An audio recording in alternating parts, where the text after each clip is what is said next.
part 1 of this series, we looked at the challenge and the opportunity that REG has. These are the options that came up in the answers. Option 1 is what we currently have. A very manual and messy system that is guaranteed to frustrate the customers and make them go elsewhere.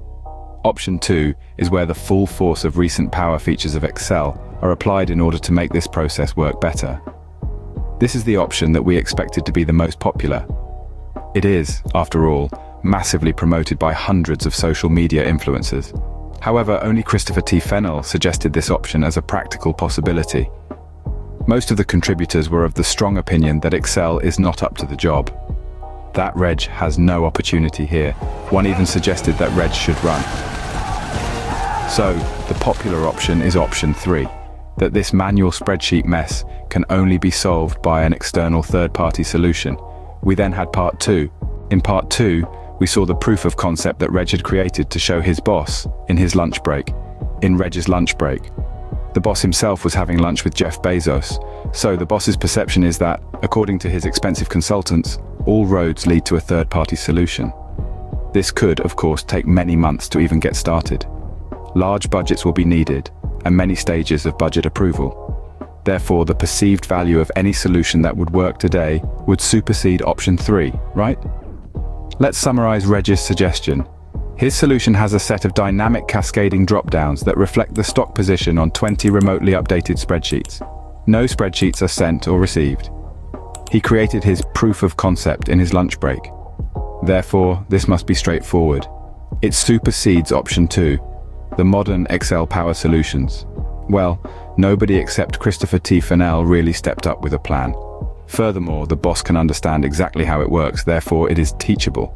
So evaluating the 3 options, how valuable is the idea demonstrated by REG?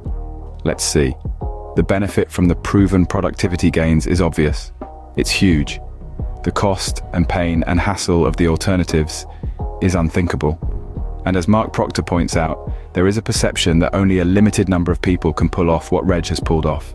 And we know that when something has a highly visible, valuable outcome, and the supply is scarce, the value of that supply is high.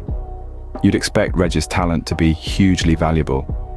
Also, the people who are seeing option 3 as the only option will continue to argue the case for option 3.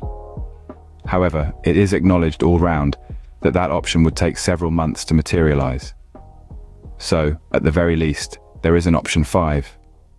And that is to implement REG's solution as a temporary solution until option 3 solution can be approved, implemented and rolled out.